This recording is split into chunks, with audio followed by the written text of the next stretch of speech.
말씀은 지금까지 논의된 부분을 전부 다 배제했는데다가 중간중간에 사실이 아닌 내용을 끼워 넣어서 국민들을 굉장히 오해에 빠지게 만들었습니다. 첫째, 아까 말씀드린 것처럼 검찰의 집행지침과 기재부의 집행지침이 다르다고 하셨죠? 똑같습니다. 위원님이 제시한 것은 기재부 집행지침이 아니라 기재부의 편성지침입니다. 그러니까 지금 똑같을 수밖에 없죠. 왜냐하면 검찰의 집행지침은 기재부 집행지침을 기본으로 한 것이니까요. 그런데 그걸 가지고 이게 다르다고 말씀 안 하셨고 거기에다 정정한 기회를 안 주셨죠. 그런데다가 이런 부분을 얘기하시는데 어떻게 이게 이런 디테일을 총리께서 아실 수 있겠어요? 바로 뒤에 제가 있는데 의도적으로 저에겐 답변 기회를 안 주셨잖아요. 그리고 구체적인 사실관계에서도 사실과 다른 부분이 너무나 많습니다. 아까 쌍방울 얘기 갑자기 하셨는데 쌍방울 수사하셨을 때 특수부 검사가 수사기밀을 유출받았다고 하셨죠? 전혀 아니거든요. 그 비슷한 것은 변호사 말씀하신 거죠? 변호사잖아요. 변호사한테 수사기밀을 유출했다는 거하고 특수부 검사한테 그 수사기밀을 유출했다는 거하고 그게 같습니까? 그걸 여러 번 말씀하셨어요? 아닙니다. 다시 돌아보십시오. 묻지 마시고 그냥 답변만 하세요. 그 외에도 김 의원 물으실 일 있으면 또 추가 때 하세요. 그 외에도 전체 진행 상황에서 저희가 얘기한 것 중에서 그 이원석 총장에 대한 말을 인용했던 것도 앞부분만 잘라서 말씀하셨어요. 기본적인 어떤 그 공적인 비용을 위로 쓴 건 맞지만 오집행이라든가 남용 부분에 대해서는 수정했다. 이런 부분이 있는데 그게 저게 특활비를 저렇게 써도 괜찮다는 말로 했다. 전혀 그게 아니잖아요. 이렇게 앞뒤를 잘라서 말하고 군데군데 사실과 다른 이야기를 넣고 숫자 다른 걸 넣어서 말씀하시면 국민들께서 오해하시죠. 그리고 아까 조순희 의원님 말씀하셨던 것처럼 이건 몇 달 동안 굉장히 하나하나 하면 서로 간에 얘기되었던 것이고 그리고 법사위에서 얘기하실 때 이런 얘기 안 하셨잖아요. 며칠 전에 얘기하실 때. 그걸 마치 처음 보는 것이냐. 저에게 얘기하면 제가 다르게 반박할 것 같으니까 총리께 이렇게 질문하고 그리고 반박할 기회 하나도 안 주시는 것은 전 대단히 잘못됐다고 생각하고 유감스럽게 생각합니다. 하나의 대상이라고 생각합니다. 그다음 법무부 장관께 여쭤보겠습니다. 이정섭 차장검사와 손중성 검사장이 드디어 탄핵의 도마에 올랐습니다. 이정섭 차장검사에 대한 탄핵은 저는 이재명 당대표에 대한 수사 방해 의도가 다분히 있다. 이렇게 생각을 하고요. 손중성 검사장에 대한 탄핵 역시 또 묻혀져 가는 고발 사주를 정당화하려는 이런 불순한 의도라고 생각합니다. 어제 이원석 검찰총장이 퇴근하면서 이 두 검사들에 대한 탄핵에 대해서 보복 탄핵, 협박 탄핵, 방탄 탄핵이라고 했습니다. 장관 생각은 어떠십니까? 다들 그렇게 생각하지 않으실까요?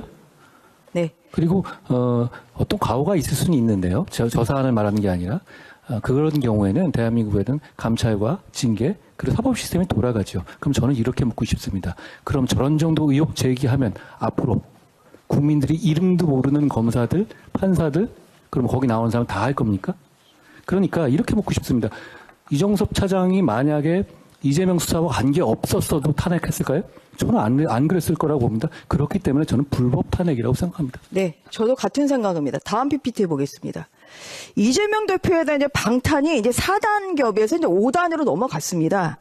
첫 번째가 본인의 방탄을 위한 인천 계양을 방탄 출마, 또 당대표 방탄 당선, 그리고 방탄 단식, 방탄 국회를 했죠. 본인의 이 수사를 무마시키기 위해서 방탄 국회를 했고, 드디어 이제 영장 청구가 될 것 같으니까 방탄 단식을 했습니다. 그리고 나서 본인에 대한 수사가 계속 본인을 겨누고 있으니까 지금 민주당의 방탄 탄핵을 했습니다. 저는 정말 민주주의를 무너뜨리는 것이 바로 이러한 명분 없는 또 권한 남용적인 이러한 탄핵이라고 생각합니다. 특히 이정섭 수원지검 차장검사는 대북송금 사건, 또 이재명 당시 경기도지사 부부의 경기도 법인카드 유용 사건, 후원금 쪼개기 사건을 담당하는 그런 수원지검의 차장검사입니다. 그래서 저도 법무부 장관 하신 이야기처럼 과연 이정섭 차장검사가 이재명 당대표 수사 주임검 차장이 아니었으면 탄핵이 됐을까? 저도 마찬가지로 아닐 거라고 확신합니다. 그런 면에서 이 진행되고 있는 대북송금 사건, 등을 비롯한 이재명 대표를 둘러싼 이런 사건에 대해서 차질 없이 수사의 전모를, 정말 사건의 전모를 밝혀야 된다. 이것이 이 권한남용적인 탄핵에 대해서 검찰이 할 일이라고 생각합니다. 이정섭 차장 같은 경우는 사실 그동안 계속 수사했던 사람은 아니고 이번 인사로 이제 네. 옮겨서 담당을 하는 사람인데요. 사실 검사는 누구나 해도 됩니다. 그런데 제가 드리고 싶은 말씀은 공직자가 어떤 의혹을 받거나 그랬을 때 그것이 그냥 불법이어도 안 되고요. 파면을 할 정도의 중대한 불법이어야 하는 것이거든요. 그런데 저는 의아한 것이 있습니다. 민주당은 제가 생각하기에는 일반 국민들보다 중대한 불법에 대한 더 관대한 기준을 가지고 있습니다. 샴푸 정도는 세금으로 사도 별거 아니라고 생각하시지 않습니까? 그리고 기소돼도 당대표직 유지하기 위해서 규정까지 바꾸지 않습니까? 중대한 불법에 대해서 그런 정도의 기준을 가진 분들이 앞으로 이런 정도의 기준으로 탄핵 제도를 계속 운영할 것인지 저는 그걸 묻고 싶습니다. 네.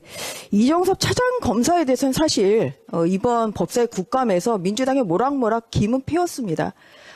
그랬는데 이정섭 차장 검사가 인정한 것은 여러 가지 의혹 중에서 단 하나, 위장 전입이거든요. 그 위장 전입 가지고 탄핵감은 아니죠, 장관이. 그 사안 개별 사안을 가지고는 제가 좀 말씀 안 드리겠습니다만 한번 보겠습니다. 그렇게 탄핵을 위장 하려면 전입? 그냥 예. 검찰총장을 탄핵하는 게 낫습니다. 예. 보겠습니다. 문재인 정부 당시의 위장 전입 고위 공직자 누구 있습니까? 강경화 외교부 장관, 이호성 방통위원장, 박능호 보건복지부 장관, 유은혜 교육장관. 여기 계시는 지금 김성한 법원행정처장도 포함되시고요. 이은구 대법관 있습니다. 민주당의 논리라면 이분들 다 탄핵이 돼야 됩니다. 그렇기 때문에 의혹에 의해서 어떤 객관적 사실이 아닌 의혹만으로 이루어지는 이런 탄핵은 수사 방해 의도가 다분하다.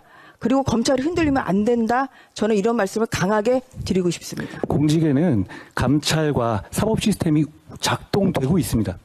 손준성 검사는 검찰에서는 무혐의했지만 네. 공수처에서 기소해서 재판이 진행 중이지 않습니까?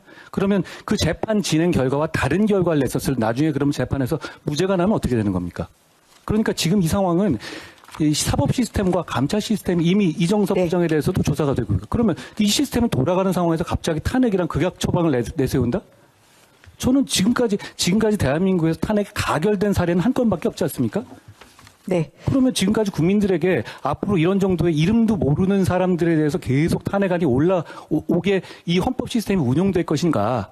앞으로는 안 갈 것 같은데요. 이런 이유로 어떤 이해관계 있을 때만 작동한다면 이게 정략적인 것이죠. 어떻게 이게 정상적인 헌법 시스템 운영하는 그래서 것이라고 제가 민주주의가 또 법치주의가 유린당하고 있다는 그런 말씀을 드리는 것이고요. 깊은 저도 그렇게 우려감을 저도 가지고 있습니다.